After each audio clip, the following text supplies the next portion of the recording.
मित्रों नमस्कार।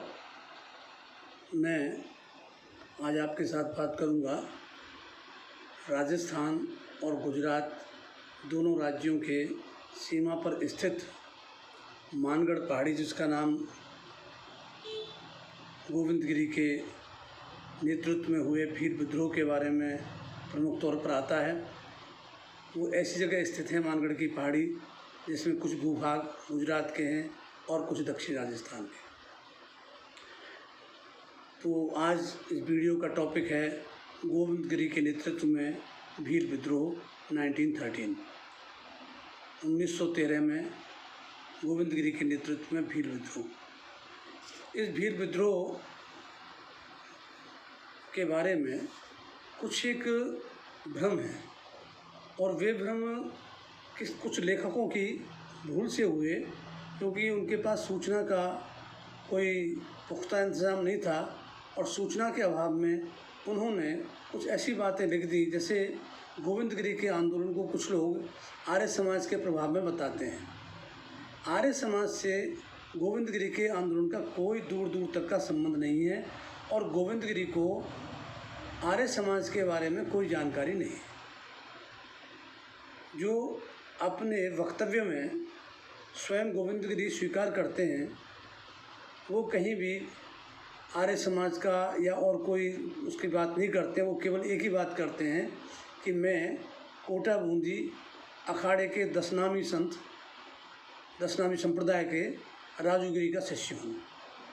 तो वे शैव थे और शैव में भी जो इनका दशनामी पंथ है उसमें कोई मूर्ति या लिंग पूजा का कहीं कोई स्थान नहीं है। तो पहली बात तुम ये स्पष्ट कर लें जब गोविंदगिरी के बारे में जानना चाहें कि गोविंदगिरी का आर्य समाज के आंदोलन से किसी प्रकार ना तो वहाँ से कोई प्रेरणा ली, ना वे कभी संपर्क में आए स्वामी दयानंद सरस्वती के या बाद के आर्य समाजियों के बारे में। दूसरा प्रश्न ये भी उठता है, अगर आर्य समाजी थे वो और जब 1913 में उनका विद्रोह हुआ तो आर्य समाज को कहीं न कहीं कुछ बोलना चाहिए था, लेकिन हिंदुस्तान भर में कहीं आर्य समाज की कोई प्रतिक्रिया इस विद्रोह को लेकर के नहीं आई। मैंने स्वयं आर्य समाज पर भी एक किताब लिखी है, आर्य समाज मूवमेंट इन राजस्थान, और उसमें मैंने संपूर्ण भारत के आर्य समाज के आंदोलन का सर्वेक्षण किया है। उसमें कहीं ऐसा उल्लेख नहीं मिलता। तो दूसरी चीज़ ये है कि इनके आंदोलन को भूलवश जो इनका विद्रोह है या आंदोलन है, जबकि घटना है मानगढ़ की, उसे भूलवश 1908 लिख दिया गया है, जो सर्वथा गलत है। क्योंकि मुझे सबसे पहले इस विद्रोह से संबंधी डॉक्यूमेंट्स भारत के राष्ट्रीय अभिलेखागार नेशनल आर्काइव्स ऑफ इंडिया में प्राप्त हुए और जिनसे ये स्पष्ट हो गया कि ये घटना जो जिस दिन गोलीकांड भी हुआ है वो 17 नवंबर 1913 का है। तो इतनी बड़ा वो भूल हो जाना इतिहास में बड़ी गलती है। इसको 1908 करके अब मैं उन पुस्तकों के बारे में नहीं बताना चाहूँगा जिनमें लिखा गया है तथ्य, और आज भी राजस्थान में ये किताबें प्रचलन में हैं जिनमें 1908 की जानकारी मिलती है। इस आंदोलन पे अधिकांश काम जो भी हुआ है वो राजस्थान में हुआ है और गुजरात में एक दो काम हुए हैं जो इतने प्रोमिनेंट काम नहीं हैं।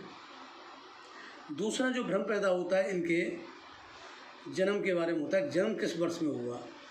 तो कुछ लेखकों ने इनका जन्म 1858 माना है।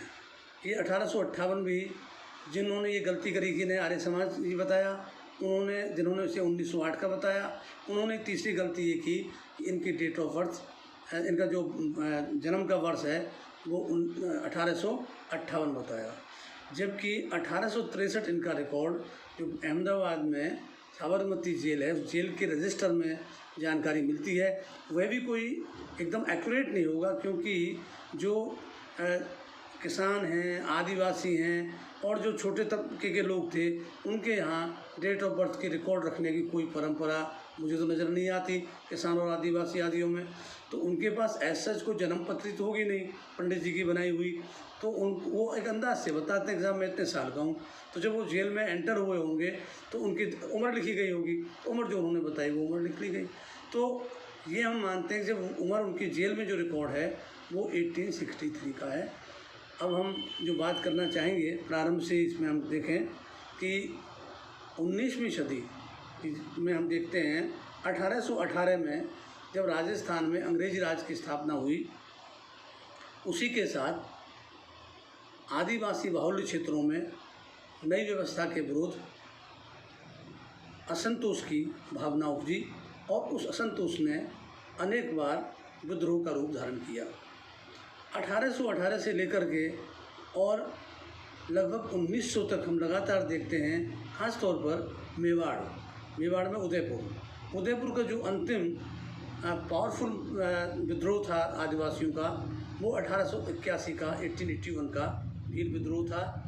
और उस विद्रोह का सुफल ये मिला कि व्यवस्था ने अपने आप को उसके अनुसार कुछ ढालने की कोशिश की और जो जेन्युइन प्रॉब्लम्स थी आदिवासियों की, उनको कम करने के कुछ प्रयास हुए। तो कुछ administrative reforms in the light of tribal revolts were introduced by the Mewar state. Dungarpur और बांसवाड़ा में भी भील बाहुल्य क्षेत्र हैं, वहाँ भी विद्रोह तो हुए, किंतु वहाँ के विद्रोह को दबा दिया गया। अब जो विद्रोह की बात कर रहे हैं, इसका केंद्र बनता है बांसवाड़ा, डूंगरपुर, कुशलगढ़, इसके अलावा इधर गुजरात के सूथरामपुर, ईडर, ये इनके स्टेट्स हैं गुजरात के। तो इनमें ये आंदोलन, ये जो विद्रोह है ये होता है। तो गोविंदगिरी जो हैं, इनके बारे में यही जानकारी है कि गोविंदगिरी जो है बंजारा जाति का व्यक्ति था और इसका जन्म डूंगरपुर राज्य के बेड़सा नामक गांव में हुआ, डूंगरपुर राज्य के बेड़सा गांव में।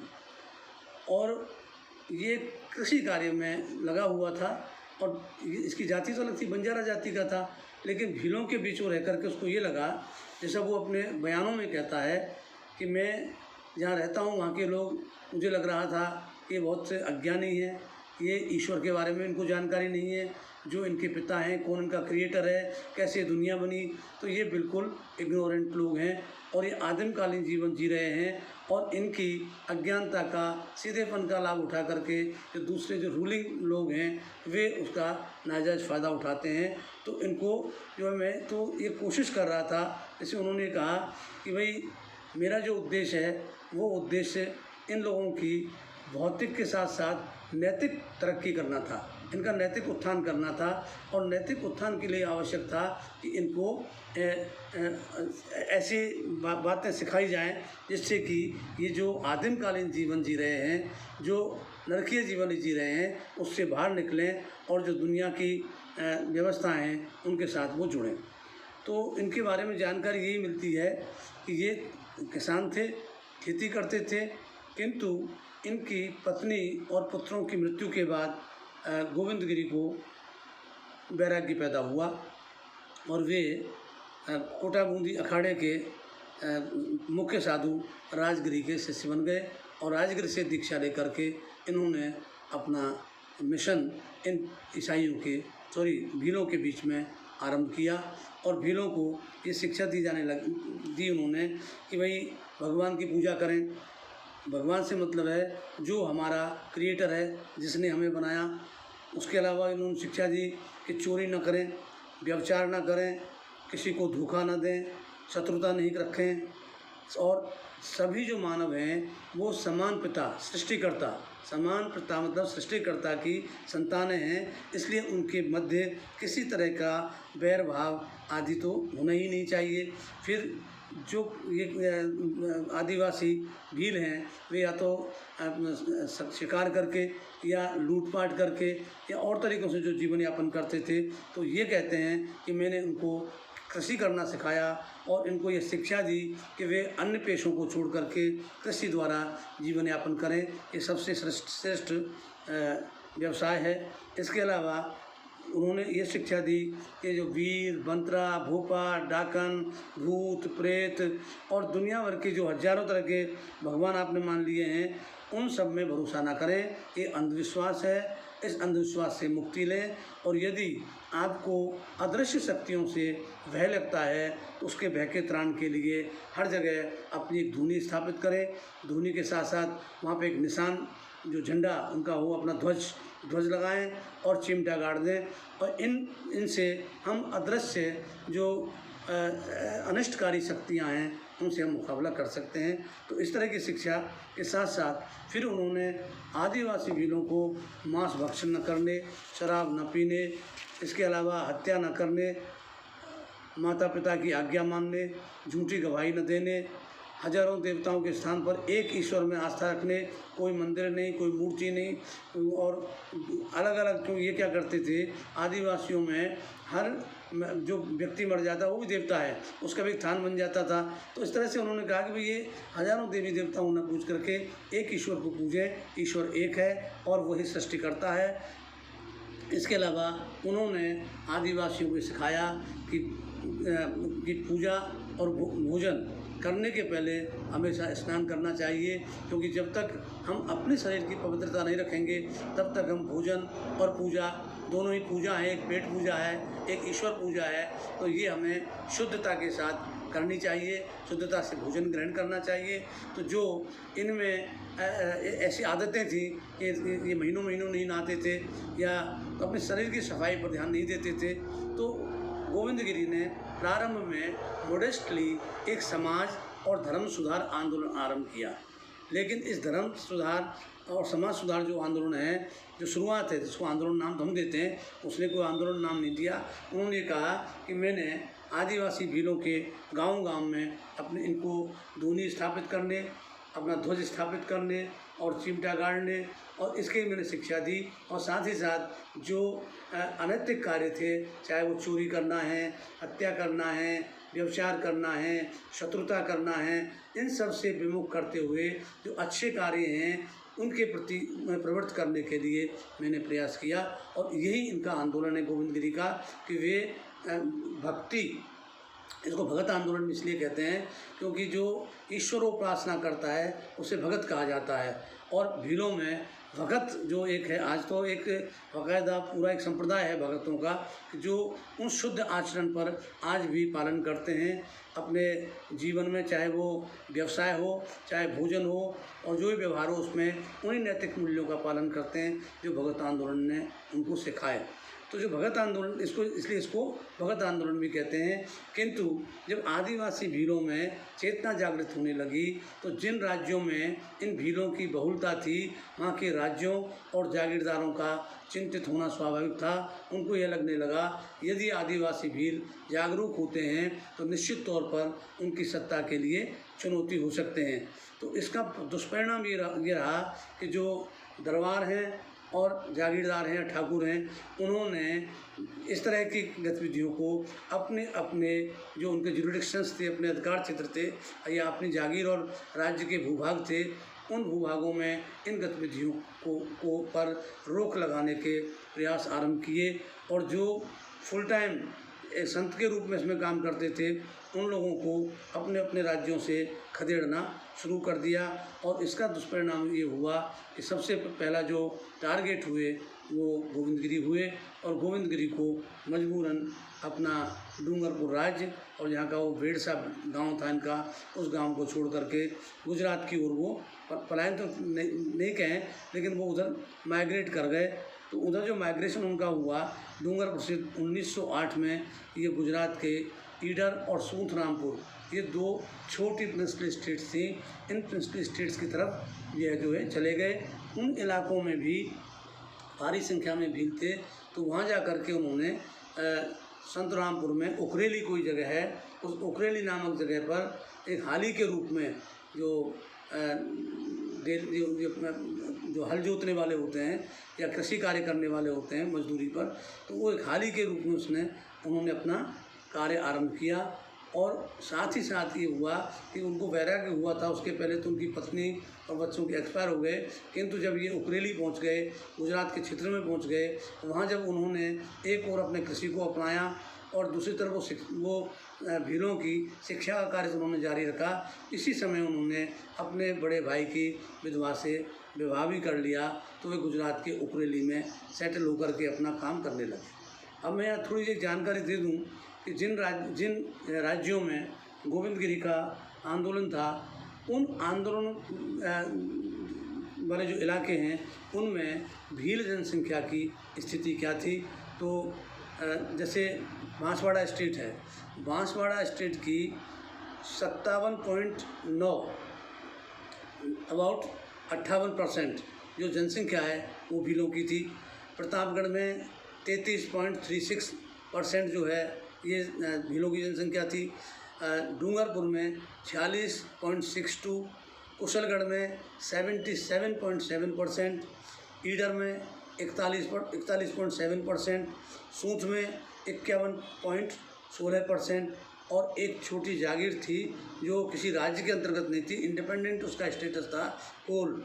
तो पोल जो है, पोल पट्टा कहते थे उसको, ये गुजरात में पड़ता है। वहाँ की 84% जनसंख्या भीलों की थी। तो एक ऐसा जोन बना हुआ था ये, इस जोन में जो है मोर देन 50% जो जनसंख्या है वो आदिवासी भीलों की है। तो उन भीलों की जो एक साथ जहाँ इकट्ठे हैं, तो जो उनके कल्याण के लिए जो कार्य, जो शिक्षा, जो धर्म और समाज सुधार का कार्य चल रहा है, उसे जब शासकों के द्वारा उन लोगों को प्रताड़ित किया गया तो उनमें और ज़्यादा यूनिटी की भावना आई।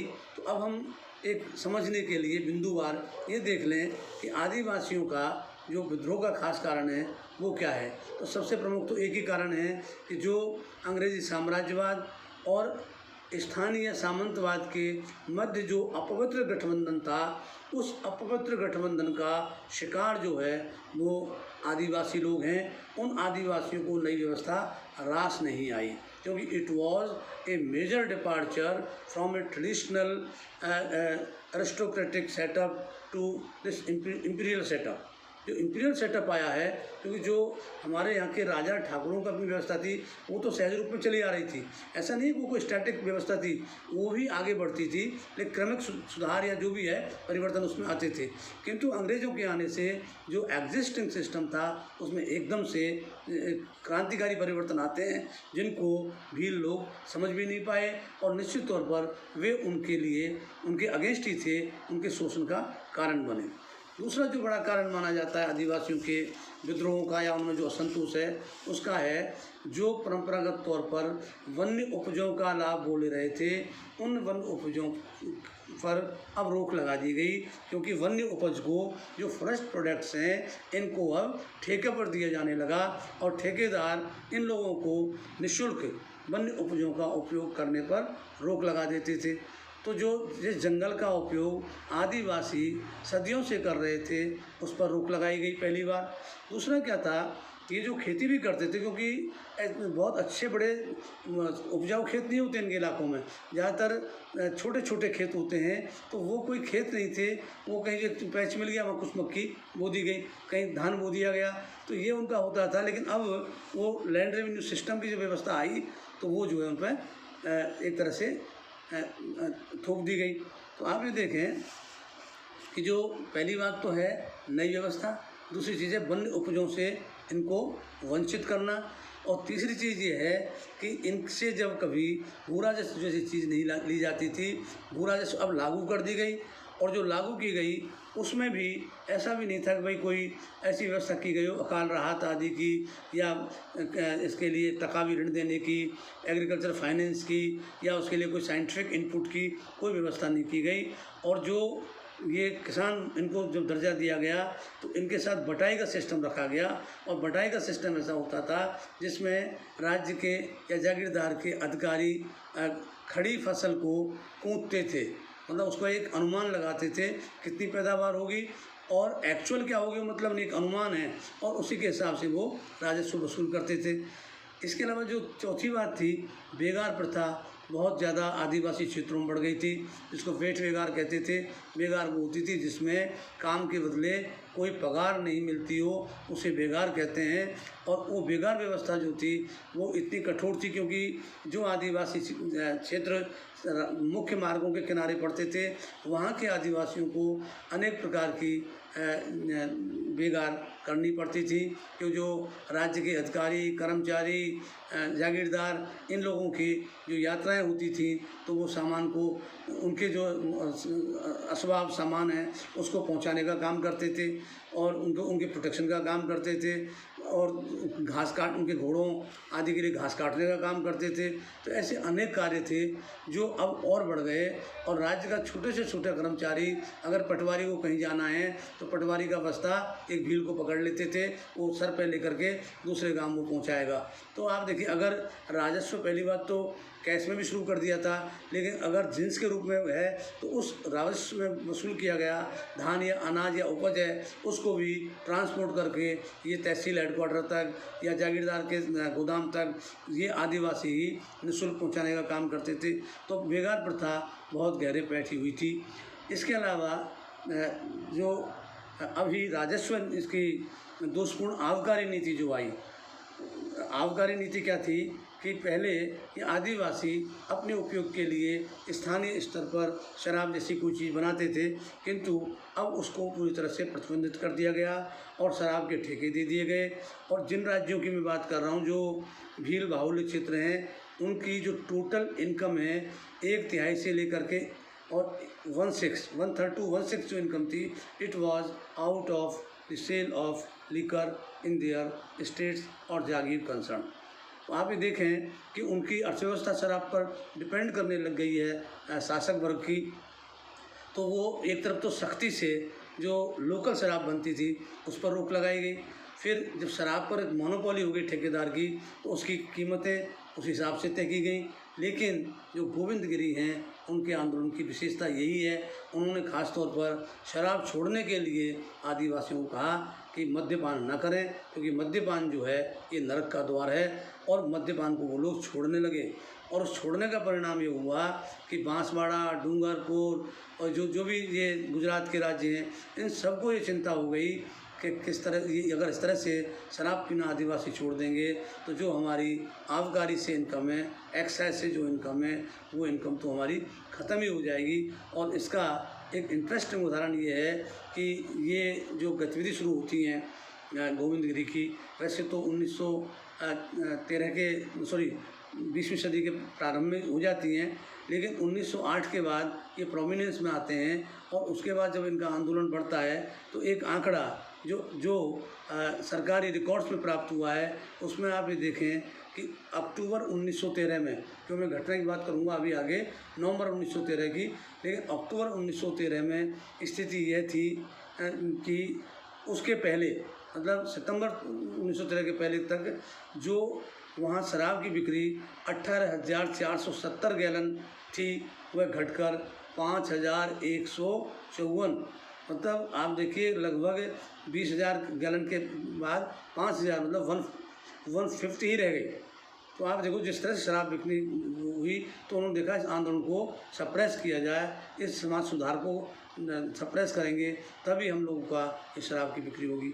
इसके अलावा क्या हुआ, तंबाकू, नमक, अफीम जिसे ये लोग अमल कहते थे, तो अमल, तंबाकू, अफीम, नमक, इन सब के ऊपर भारी टैक्स लगा दिए गए, जो आदिवासियों द्वारा नियमित रूप से उपयोग में ली जाने वाली चीज़ें थी। और ख़ास तौर पर अमल को लेकर के तो अनेक तरह के प्रतिबंध भी लगा दिए गए, क्योंकि अफीम की खेती में भी अंग्रेज़ों को रुचि थी और वे अफीम के व्यवसाय को भी अपनी मोनोपोलाइज करना चाहते थे, करना चाहते थे, और उनकी मर्ज़ी के बिना अफीम का खेती भी नहीं हो सकती थी। वो अपने लाभ के हिसाब से तय करते थे कहाँ खेती करनी है, कहाँ नहीं करनी है, करवानी है या नहीं करवानी है। तो इससे स्वाभाविक तौर पर दाम बढ़े। नमक पर मोनोपोली करी, नमक के दाम बढ़े। तंबाकू पर इन्होंने मोनोपोली कायम करी, तंबाकू के दाम बढ़े। तो ये ऐसी चीज़ें थी जो उनके जीवन का अंग बन चुकी थी और वो महंगी थी।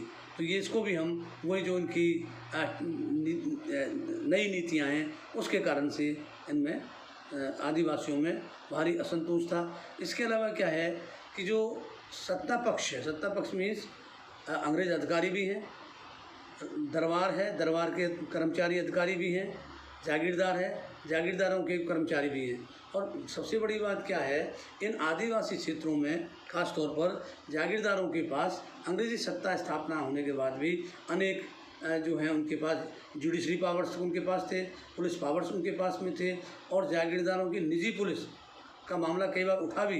ये निजी पुलिस केवल दक्षिणी राजस्थान के देसी रियासतों में पाई जाती है, बाकी जागीरदारों को कोई पुलिस रखने का अधिकार नहीं था।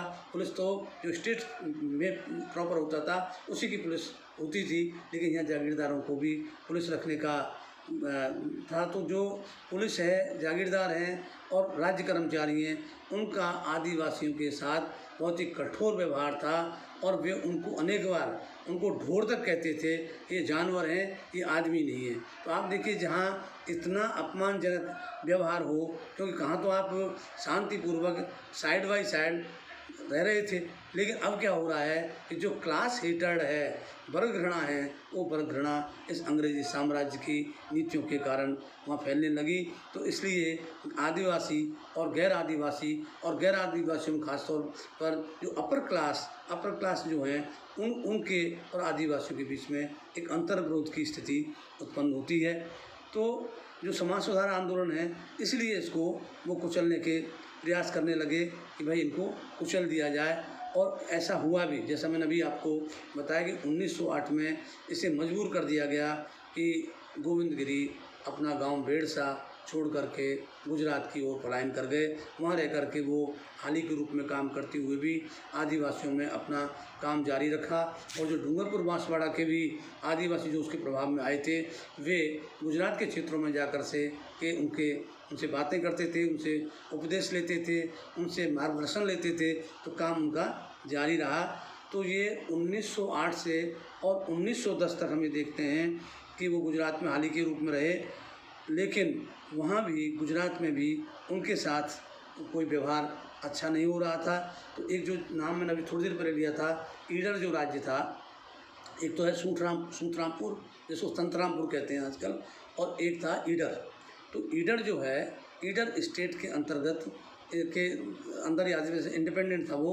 एक जागीर थी पोलपट्टा, जिसके बारे में मैंने बताया कि more than 84% population of that particular Jagir was of the Bhils. तो ये जो पोलपट्टा है, वहाँ पर एक छोटा विद्रोह हो गया। तो विद्रोह हो गया तो पोलपट्टा के जो ठाकुर थे, उन्होंने भीलों के साथ में एक समझौता किया। ये घटना है फरवरी 1910 की, और इसमें ये माना गया कि इस विद्रोह के पीछे भी संभवतः गोविंद गिरी की शिक्षाओं का ही प्रभाव है। तो इसलिए ये मानते हुए एक और जो रूलिंग पावर्स हैं, उनका व्यवहार तो बदला ही इस गोविंद गिरी के प्रति, लेकिन साथ ही जो उसके फॉलोअर्स थे, उनमें एक आत्मविश्वास जागृत हुआ कि यदि पोलपट्टा का ठाकुर आदिवासियों के साथ बैठ कर के एक समझौता कर सकता है, वो भी 21 शर्तें उसमें तय की गई, जिन 21 शर्तों में आदिवासियों ने अपने परंपरागत अधिकारों को प्राप्त किया। तो इससे उत्साहित होने से ये बड़ी तेज़ी के साथ उनका पंथ और फैलने लगा। और अभी तक जो गोविंद गिरी केवल इसका रास्ता बता रहे थे, हमें किस तरह शुद्ध आचरण करना चाहिए, हमारा चरित्र ठीक होना चाहिए, हमारा व्यवहार ठीक होना चाहिए, वो नैतिक और मानवीय गुणों की बात कर रहे थे। अब वो साथ के साथ वो जो सामंती और औपनिवेशिक शोषण है, उससे मुक्ति की युक्ति भी समझाने लगे कि अब उससे कैसे मुक्त हुआ जा सकता है। तो जो पूरा में हम इस आंदोलन को पढ़ते हैं तो ये देखते हैं कि फरवरी 1910 एक सीमा विभाजक रेखा है, जहाँ से ये आंदोलन जो पहले केवल समाज और धर्म सुधार आंदोलन है, वो 1910 के बाद एक पॉलिटिकल और इकोनॉमिक स्ट्रगल में धीरे धीरे वो कन्वर्ट हो रहा है, उसका कल्मिनेशन टूवर्ड्स इकोनॉमिक स्ट्रगल होता जा रहा है। तो 1911 के बाद मैं स्वयं गोविंद गिरी अपने मूल गांव बेड़सा आ गए। इस सफलता जो उनको पोलपट्टा की तरफ दिखाई दी, तो वापस वो अपने मूल गांव आए बेड़सा, और वहाँ रह कर के उन्होंने दोबारा से अपनी व्यवस्थाओं का पुनर्गठन किया। और पुनर्गठन के अंतर्गत प्रत्येक गाँव में एक धूनी स्थापित करी अपनी, और धूनी के साथ साथ उस धूनी को गार्ड करने के लिए कोतवाल नियुक्त किए। और जो कोतवाल था वो कोई रिलीजियस हेड नहीं था, बल्कि उस कोतवाल का काम दो थे। एक तो यह है कि यदि within the tribal society if there is any contradiction और कोई है अंतर्विरोध, कोई झगड़ा है तो उसमें फैसला किया जाए, उसको शांत किया जाए। और दूसरा, आदिवासियों के हक हुकूकों के लिए, अधिकारों के लिए राज्य और जागीरदार या अंग्रेज़ों के सामने बात रखी जाए। तो जो कोतवाल है, ये कोतवाल जो नियुक्त किया है उन्होंने, हर धुनी के साथ एक कोतवाल अटैच्ड था, जो मुखिया था उन्हीं आदिवासियों में से ही उन्होंने चुना, जो अधिक होशियार होगा, समझदार होगा। तो इस तरह से हर जगह उन्होंने अपने झंडे लगाए, ये सब व्यवस्था उनकी चलती रही। लेकिन ये 1911 में वापस आए हैं, तब ये कार्यक्रम चल रहे। तो 1913 में हम देखते हैं फिर जो है जो व्यवहार है डूंगरपुर स्टेट का, वो काफ़ी कठोर हो जाता है और वे गोविंदगिरी को ये जनवरी 1913 में बंदी बना लेते हैं। और बंदी बनाने के बाद वो जो हैं मुक्त होते हैं, और उनको मुक्त होने के बाद डूंगरपुर में घुसने पर रोक लगा दी। तो वापस वो ईडर जा कर के ही अपना काम का संचालन किया। तो इधर जो है गोविंदगिरी के गिरफ्तार होने के बाद उनके जो अनुयायी थे उनमें भारी असंतोष फैला। तो उन्होंने क्या किया कि लगातार वो इन जागीरदारों का, राजाओं का, इनके अत्याचारों का मुकाबला करते रहे, और मुकाबला करते हुए पूरा साल इनका बीत रहा था। तो अक्टूबर 1913 में गोविंदगिरी ने मानगढ़ की पहाड़ी पर अपना मुख्य स्थान बनाया और वहाँ रह करके अपना पूजा पाठ शुरू किया, जहाँ हजारों की संख्या में आदिवासी भील आकर के उनके साथ बातचीत करते थे। तो जब वहाँ हलचल बढ़ गई तो सूत जो स्टेट था गुजरात का, सूतरामपुर, जिसे संतरामपुर आजकल कहते हैं, तो वहाँ स्थिति ये हुई कि जब आदिवासियों की भीड़ वहाँ इकट्ठी होने लगी मानगढ़ की पहाड़ी पे, तो 30 अक्टूबर 1913 को सूतरामपुर के 2 पुलिस कर्मचारी, एक सिपाही और एक जमादार, ये पहाड़ी पर जाते हैं पता करने। तो वहाँ जो पहाड़ी पर जो व्यवस्था बनाई थी गोविंदगिरी ने, वे स्वयं तो धूनी तप रहे थे, तपस्या कर रहे थे, उपदेश दे रहे थे, लेकिन उनका एक जो है मुख्य जो व्यक्ति थे वो था पुंजिया धीर जी। तो पुंजिया धीर एक आदिवासी था, he was the guard of that, मतलब उस पहाड़ी के वो गार्ड के रूप में और उनके एक लेफ्टिनेंट के रूप में वो काम कर रहे थे। तो उन्होंने क्या किया कि इन दोनों पुलिसकर्मियों को बंदी बना लिया गया, जिसमें जो सिपाही था उसका नाम था गुल मोहम्मद, उसको तो उसकी हत्या कर दी गई। और ये जो वो था वहाँ का इनका जो जमादार यूसुफ खान, उस यूसुफ खान को बंदी बना लिया। तो ये जब हुआ तो इनको लगा कि हमने इन पुलिस को तो हमने कंट्रोल में कर लिया। और 1 नवंबर को 1913 में ही ये जो पुंजिया धीर है, इसके नेतृत्व में एक अटैक करते हैं आदिवासी प्रतापगढ़ किले पर। ये प्रतापगढ़ किला जो है इस संतरामपुर स्टेट के अंतर्गत उनका ही किला था। और ऐसा बताया गया कि एक दो बार पुलिस रेड में जगह जगह जो पुलिस रेड की गई भीलों के आंदोलन को लेकर के, इनकी धुनी और निशान को लेकर के, तो इनके जो साफे थे, चिमटे थे, निशान थे, तंबूरे थे, ये जब्त किए गए। और जो सामग्री से जब्त की गई थी वे सारी इस प्रतापगढ़ के किले में थी। तो इसलिए 1 नवंबर 1913 को प्रतापगढ़ के किले पर आक्रमण करने के लिए पुंजिया के नेतृत्व में भीलों का एक समूह गया। और उसके पहले एक पुलिस चौकी थी वहीं की, खेड़प्पा कोई जगह, खेड़प्पा, तो खेड़प्पा की पुलिस चौकी को आदिवासियों ने बर्बाद कर दिया और वे किले की तरफ बढ़े। किले के दरवाजे तोड़ दिए। तो किले के दरवाजे तोड़ने के बाद जो सेनाओं के साथ मुकाबला हुआ वो आदिवासियों के लिए बड़ा सेटबैक था। उसमें 14 आदिवासी यानी कहें गोविंदगिरी के जो अनुयायी हैं वो मारे गए। उसके बाद यहाँ उनको सफलता मिली। लेकिन 2 और 3 नवंबर को फिर इसी पुंजिया ने ये जो है बांसवाड़ा का कोई गांव था भामरी, तो भामरी गांव के ऊपर उन्होंने अटैक कर दिया और वहाँ से लूटपाट की। और वहाँ की लूटपाट का कारण ये था, एक तो उस गांव में भी आदिवासी लोग रह रहे थे, तो वे आदिवासी मानगढ़ पे नहीं आ रहे थे, वो मानगढ़ के साथ जुड़ना नहीं चाहते थे। एक तो इसलिए अटैक किया।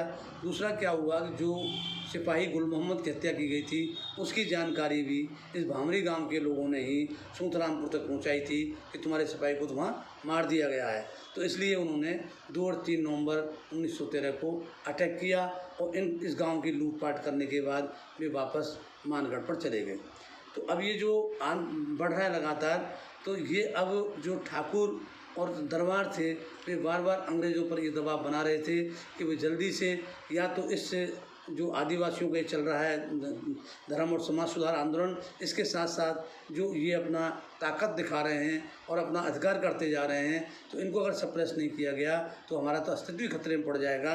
तो इससे जो लगातार जो जोर दिया जा रहा था, तो उसका परिणाम ये हुआ 10 नवंबर 1913 को फौजें चली, जिसमें सबसे प्रमुख 2 कंपनियां मेवाड़ भील कोर की थी। मेवाड़ भील कोर जिसकी स्थापना 1840 में हुई थी और मेवाड़ भील कोर की स्थापना के पीछे उद्देश्य भीलों के आंदोलन को कुचलना ही था। और अब तक ये सेना काफ़ी ट्रेनिंग भी ले चुकी थी, प्रमुखता प्राप्त कर चुकी थी। तो 2 इसकी कंपनियां और एक कंपनी बेलेजली राइफल्स की और एक कंपनी 7वीं राजपूत रेजिमेंट की। इसके अलावा जो लोकल स्टेट्स और जागीरदार वगैरह थे, इनके पास जैसा भी सिपाही, पुलिस या जैसा भी कोई अमला था, वो भी इसमें सम्मिलित हो गए। तो ये जो है इस फौज ने इस पहाड़ी को चारों ओर से घेर लिया और पहाड़ी पर चढ़ने लगे, फायरिंग करने लगे और ये जो है चेतावनी देने लगे और इस ढंग से पहाड़ी को कंट्रोल कर लिया कि आदिवासी डर गए कि अगर हम उतरेंगे तो ये चारों ओर से घेर रखा है, ये मारेंगे। तो ऐसी स्थिति में गोविंदगिरी ने 12 नवंबर को एक प्रतिनिधिमंडल अपना भेजा अंग्रेज़ अधिकारियों से बात करने के लिए कि हम हिंसा नहीं चाहते हैं और हिंसा तो हमने कभी अपने शिष्यों को भी नहीं पढ़ाई है। तो इसलिए और हमारी जो डिमांड है, हमारी जो परेशानियां हैं वे जेन्युइन हैं, वे वास्तविक हैं, तो उन पर विचार किया जाए। तो इस आशय के लिए उन्होंने एक प्रतिनिधिमंडल भेजा। उस प्रतिनिधिमंडल ने 33 मांगें प्रस्तुत की। उन 33 मांगों में एक मांग ये भी थी जिसमें गोविंदगिरी ने यह बात भी रखी थी कि मुझे 200 भीलों की एक सेना रखने का अधिकार दिया जाए, साथ ही मुझे 100 राइफल खरीदने का भी रखने का भी अधिकार दिया जाए। तो अंग्रेज़ों ने ये कहा ये तो एक तरह से भील राज्य की स्थापना का प्रयास है। तो जो खास बात रखी गई वो ये था कि गोविंदगिरी का आंदोलन ये भील राज्य की स्थापना करना था, जबकि वो अपने जो रिलीजियस और सोशल रिफॉर्म्स के डिस्कोर्सेज थे, जो भाषण थे, उसमें ये कहते थे कि आदिवासी भील जो हैं वे इस ज़मीन के ओरिजिनल मूल जो स्वामी हैं वो ये हैं, इनको राजा और ठाकुरों ने उनके अधिकारों से वंचित किया गया है।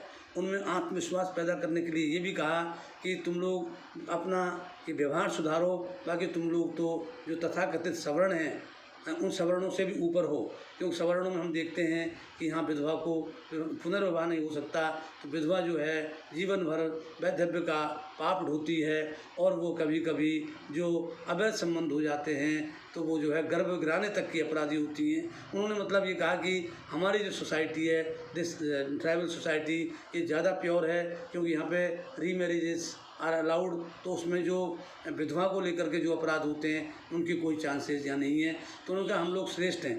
तो वो कहते भी है वो कि भाई हमको वो निगुरा माना जा रहा था और हम सुगरा बनना चाहते थे, मतलब जो हमको एक तरह से अछूत माना जा रहा था, तो हम जो उससे मुक्ति प्राप्त कर रहे थे। तो उन्होंने ऐसी बातें कही कि ये हमारा ही है और we have all the right to rule over it, या इसके ऊपर हम राज करने का भी हमको अधिकार है। तो यही माना गया कि ये भील जो है अपना राज्य, भील राज्य की स्थापना गोविंदगिरी का उद्देश्य था। ऐसा नहीं था। जैसे जैसे परिस्थितियाँ आई और रूलिंग क्लास ने जो व्यवहार किया, वैसे कि वैसे आंदोलन का रुख बदलता हुआ चला गया। जो प्रारंभिक तौर पर एक समाज और धर्म सुधार आंदोलन के रूप में आया, वो आगे चल करके वो एक विद्रोह के रूप में। तो ये जब 12 नवंबर को प्रतिनिधिमंडल आया, तो उस प्रतिनिधिमंडल की बात अंग्रेज़ अधिकारियों के साथ हुई, लेकिन उस पर कोई सहमति नहीं बनी। और नेक्स्ट डे ये जो है आपके उस नेक्स्ट डे जो है फौज और अपना उसका घेराव और मजबूत करने लगी, और उन्होंने सामने की पहाड़ियाँ जो थी मानगढ़ को जो फेस कर रही थी, वहाँ जो है कुछ छोटी तोपें और मशीन गनें स्थापित कर दी। तो ये पूरी तैयारी हो गई। दूसरा क्या हुआ कि जो आदिवासी लगातार अपने पालों से, गाँवों से मानगढ़ की तरफ आ रहे थे, जो प्रोविजंस भी लाते थे, साथ में पूजा सामग्री तो लाते ही थे, नारियल वगैरह, लेकिन साथ में वो राशन पानी भी लाते थे। तो एक तो वो लाइन उन्होंने चेक कर दी, उनका प्रवेश बंद कर दिया। तो इस तरह से हम देखते हैं लगभग एक सप्ताह तक घिरे रहने के बाद और दोनों ही पक्षों की ओर से नहीं झुकने के परिणाम स्वरूप 17 नवंबर 1913 को सैनिक अभियान मानगढ़ की पहाड़ी पर होता है। और एक ही दिन में प्रारंभिक तौर पर तो फौज को कठिनाई आई, क्योंकि जिस पहाड़ी में वो थे, जिन सकरी घाटियों में थे, तो प्राकृतिक तौर पर जो आदिवासियों ने एक डिफेंसिव पोजीशन ली थी, वे बहुत सुरक्षित थे। किंतु उनके पास आधुनिक गोला बारूद, बंदूक, राइफल, मशीन गन और तोप ऐसे हथियार तो उनके पास थे नहीं। तो ऐसी स्थिति में अधिक समय तक वो मुकाबला नहीं कर पाए। और जो अंग्रेज़ रिकॉर्ड कहते हैं कि इस जो मानगढ़ पहाड़ी है, इन मानगढ़ पहाड़ी पर जो विद्रोह हुआ था, जहाँ से एक तरह से भील राज्य की घोषणा की तैयारी की थी गोविंदगिरी ने, उसको एक ही दिन में 17 नवंबर 1913 को कुचल दिया गया।